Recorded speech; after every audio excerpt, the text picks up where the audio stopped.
Alright, everyone. Want to welcome you out to another edition of the Commish Notes. I'll be honest, there wasn't a lot of interesting stuff that happened in Week 13. Lots of good matchups, lots of exciting victories that led to playoff bursts and stuff like that. But breaking down the numbers and stuff, not a lot of funny stuff. So I'm going to change gears and we'll actually preview the playoffs this week. In the top level of the playoff bracket, obviously we've got the heavy hitters as the number one seed and Syracuse's Man Boobs, who have both clinched byes. First matchup we'll tackle is Wide Right versus the Fussy Dusties, with the winner of this game taking on the heavy hitters. Wide Right opens as a 9-point favorite over the Fussies. Andrew Luck, coming off a 36-point performance, faces a Titans team he scored 18.68 points against in Week 8, while Matt Ryan faces Carolina Panthers, who he torched for 30.76 in Week 4. I know Ryan's been struggling as of late, but I actually like him to bounce back this week, and I'd say the advantage goes to Fussy in that category.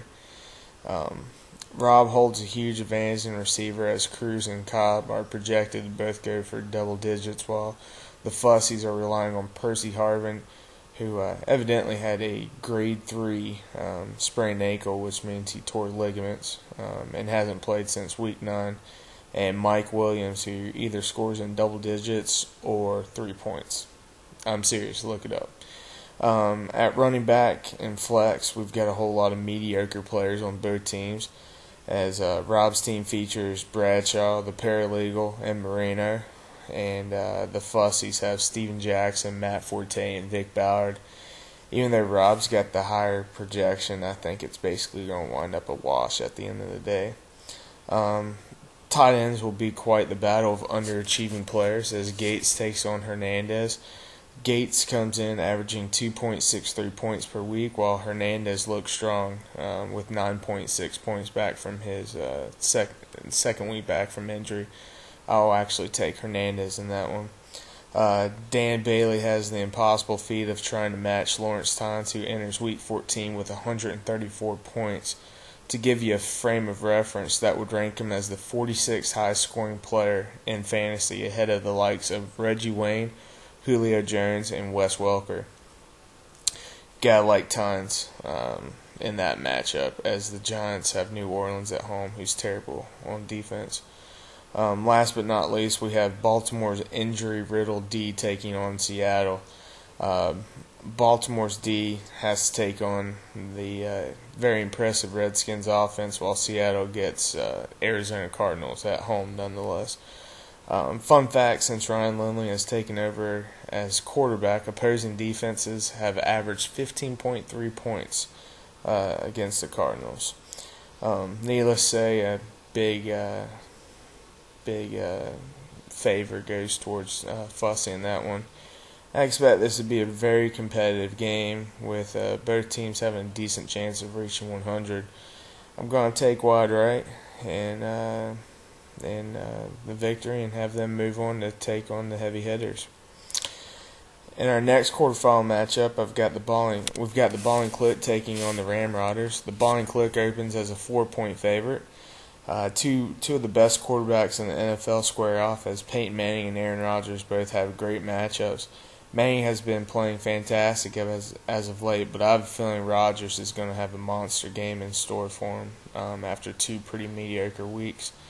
Ramrodders hold a big advantage at wide receiver, as Demaryius Thomas and Dez Bryant combined for 83 points in the last 2 weeks, although T.Y. Hilton has been a pretty pleasant surprise since being picked up 2 weeks ago. Unfortunately, Akeem Nicks has been really unable to get on track, only scoring twice in double figures this season. The Click holds a similar advantage at running back and flex, as he touts arguably 3 of the top 6 running backs in the NFL, while the Ramrodders are scrambling at flex with the expected loss of Jordy Nelson this week. Tight end appears to favor Brandon, as Vernon Davis continues his slide. Removing his 14.3 effort in Week 11 versus Chicago, Davis has averaged 1.93 points since Week 6. The kickers and defenses both face equally desirable matchups, although I think the Broncos defense is a little better than the Browns, so I'm going to give Brandon the advantage there. And what I expect to be the closest game of the week, I am going to take the Ramrodders in an upset, and moving on to take on Syracuse's Man Boobs. Now we're going to discuss the consolation bracket. The SC Utes and Houdat are the buys in that one, so congratulations on being absolutely mediocre this season. The first matchup we'll preview is Romalicious as he takes on No One's Daddy. Romalicious opens up as a 12-point favorite in this matchup. Both teams enter with red-hot quarterbacks as Matt Stafford has 52 points in his last 2 weeks, while team captain Tony Romo has 65.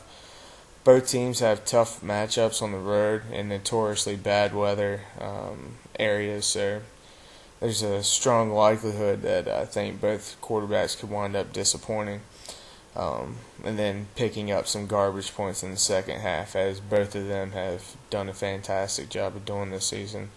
I'll take Stafford to have a bigger game just because he has Calvin Johnson. Wide receiver and flex positions should be very competitive as Julio Jones, Eric Decker, and Miles Austin take on Stevie Johnson, Marquise Colston, and Mr. Believe in Your Smith, Greg Jennings. After great starts at the beginning of the season for Austin and Decker, both have struggled the last 4 games, averaging 4.47 and 4.9 points respectively, while Jones continues his up and down season. Greg Jennings scored 4.6 points in his return to the lineup, but I expect a much larger game this week with Jordy Nelson probably out. I'll give a slight edge to Romalicious as I expect Decker to bounce back against Oakland. Romalicious appears to have a slight advantage at running back as Chris Johnson and Mikel Shore take on Ryan Matthews and Sean Green. Chris Johnson finally slowed down his FU Joey tour, failing to score in double figures for the first time in 6 weeks. On the flip side, second-round pick Ryan Matthews has only scored in double figures once the entire season. Fun fact, that's 1 double-digit game less than Chargers backup running back Jackie Battle, and ties him with the same amount of double-digit games with third down back Ronnie Brown. Romalicious also appears to have a slight advantage at tight end, where the consistent Jermaine Gresham takes on Brandon Pettigrew, although Pettigrew did have his first double-digit game all season last week. The kickers appear to be a wash as Akers and Legatron both have strong, inconsistent legs that rely on pretty mediocre offenses. The Bucks have a pretty good matchup on paper as they take on the Eagles, although I must admit the Eagles looked pretty competent on offense last week against the Cowboys, so should be pretty interesting there. And the Dolphins take on the 49ers in a very blah matchup. Overall, I think all the matchups kind of slightly favor Wayne, and that's why I'm going to take him to defeat No One's Daddy and avoid the skirt game. In our last matchup, the Marlins take on POC, which should be an epic game of ineptitude. POC enters as a 13-point favorite after showing signs of life last week with their first 100-point performance of the season. At quarterback, Cam Newton comes in on fire, averaging 38.26 points, while Colin Kaepernick has averaged 19.79 points since becoming the starter. I'll take Mullis in the quarterback matchup. I think he's got a huge advantage there. And what would appear to be a mismatch on paper, Steve Smith and Mike Wallace are projected to score 7 more points than Denari Alexander and Torrey Smith. The Falcons have actually been pretty stout against the pass this season, while Wallace enters this week averaging 1.9 points over the last 3 weeks. For that reason, I'm going to take the Marlins at wide receiver. Despite starting 2 running backs on the same team, I think Joel holds a pretty decided advantage on the running back position, as I'd probably take C.J. Spiller alone over Darren McFadden and Donald Brown. The crazy question is, how did Mullis get Donald Brown? It seems like just a few weeks ago someone traded Dez Bryant for him. Weird.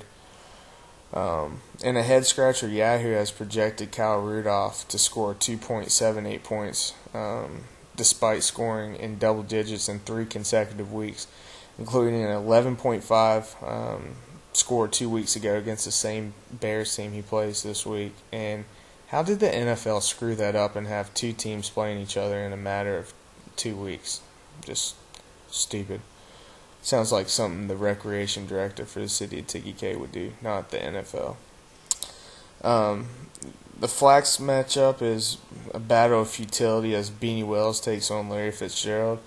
Beanie came crashing back to earth, scoring 2.2 points after his big 16.8 effort after returning from turf toe, while Larry continues to be held hostage by the Arizona Cardinals. Fun fact, since Ryan Lindley has taken over as quarterback, Larry Fitzgerald has averaged 2.16 points per game. Last I heard, Kevin Cobb's not back, so more Ryan Lindley in your future. Kicker matchup appears to be pretty even, although we can never count out Mullis randomly picking up Panthers kicker Graham Gano and starting him, so here's holding out hope. When you look at all the matchups, it appears POC holds a slight advantage, especially with quarterback play. And then you take into consideration the Jets have a nice matchup against the Jaguars, but you also have to worry about Greg McElroy screwing up and putting the Jets in a bad position. All things considered, my brain's telling me POC, but my heart's telling me to take the Marlins, and I think it's destiny. I think Mark Mullis is going to be wearing a skirt in August, and I'm looking forward to it. So I'm going to take the Marlins to defeat POC, sending POC to the skirt game against No One's Daddy, which will be first 1 to 50 wins. That's all I've got this week. I'll try to do better next week. Hopefully we have some funny things to talk about with the playoffs. Good luck to everyone this week, and I'll see you next week.